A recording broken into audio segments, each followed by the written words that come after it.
Hi folks, welcome to the Prepared Homestead. This is Travis. Thank you all for stopping by to watch. I just want to point out, I don't know what it is about the grassland, the field. I mean, I'm a forest guy, but I love the look of the tall grass, the hay. Just, I don't know, there's something about it. Maybe because I grew up doing so much hay, bucking.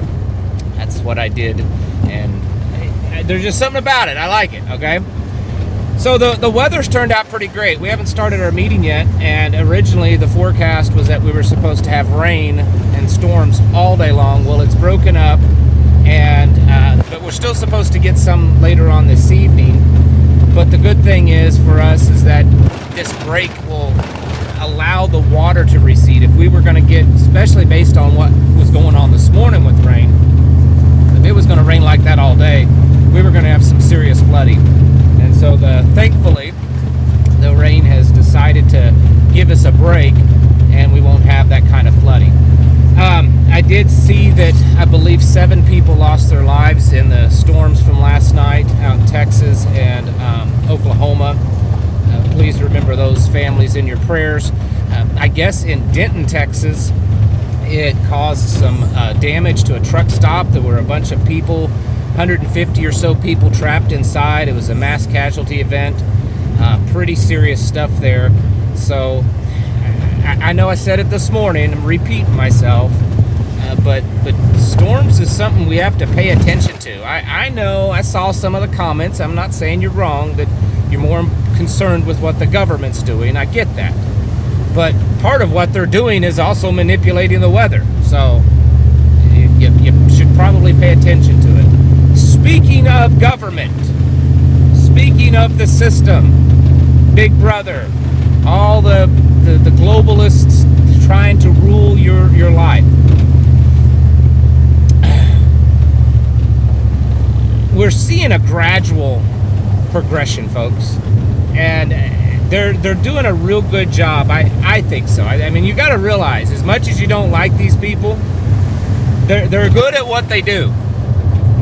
They're really good at what they do. They have all the money and the time and the expertise to set and plan out a very perfect or near perfect operation. And so it's just a slow death at this point.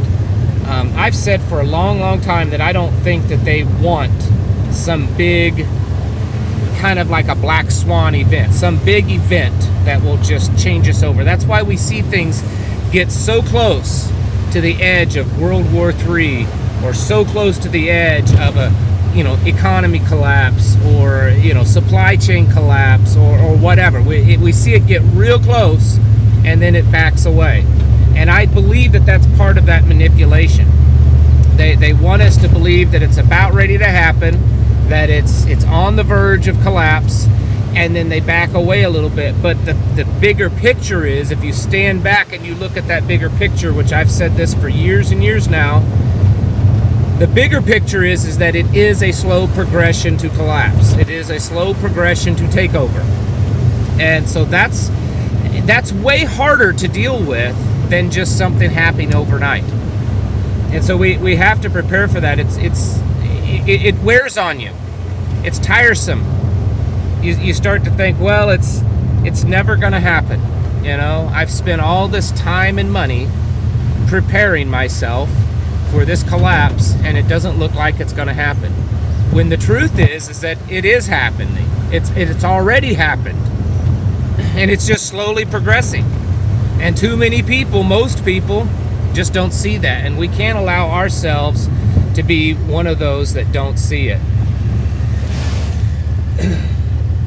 They're chipping away, folks.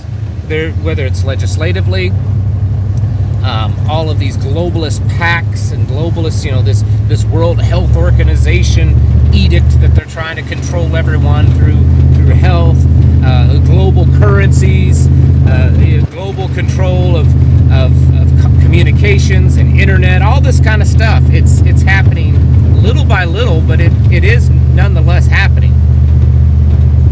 And I know that many of you are preparing for this big collapse and basically everything to end.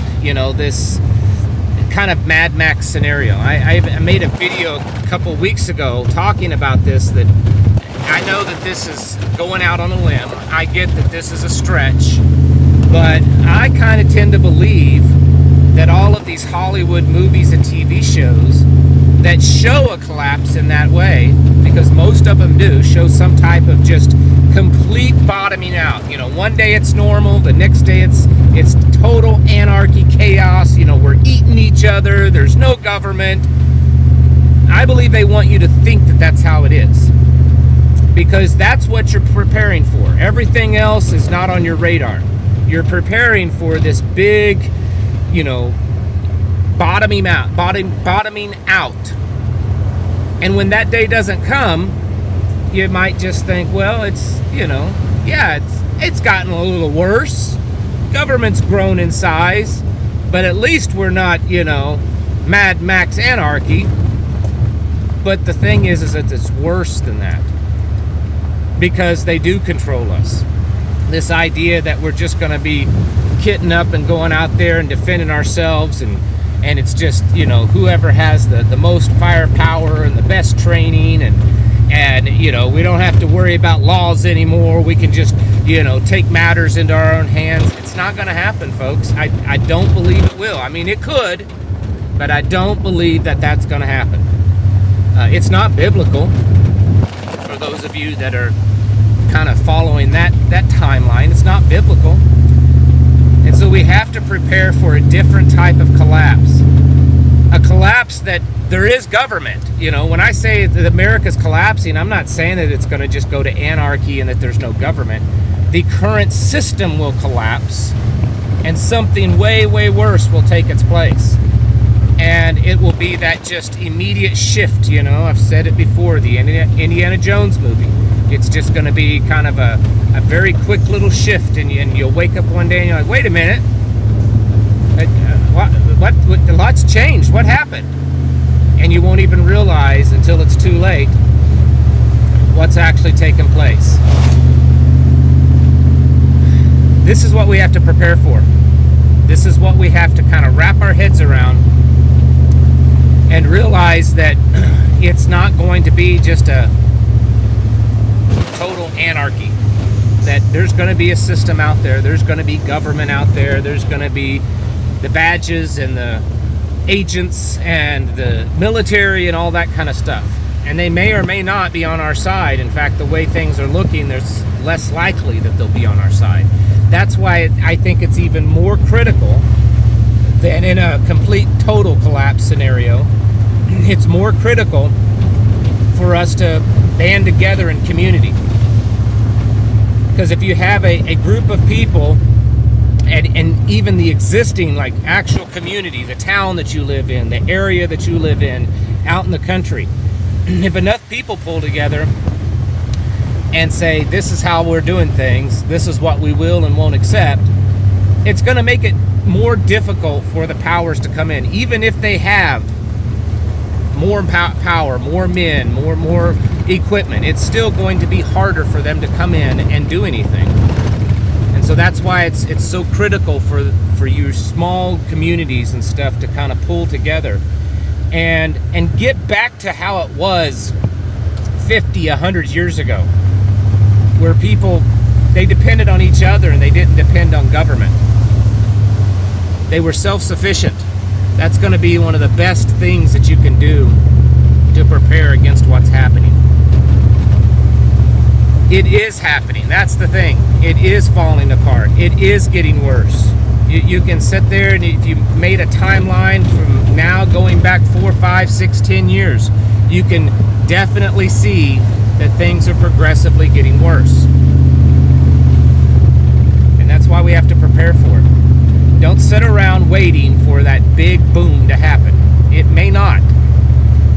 And if that's all you're waiting for, you're going to wake up one day and realize that you were sleeping while they took everything from you and you weren't ready for it.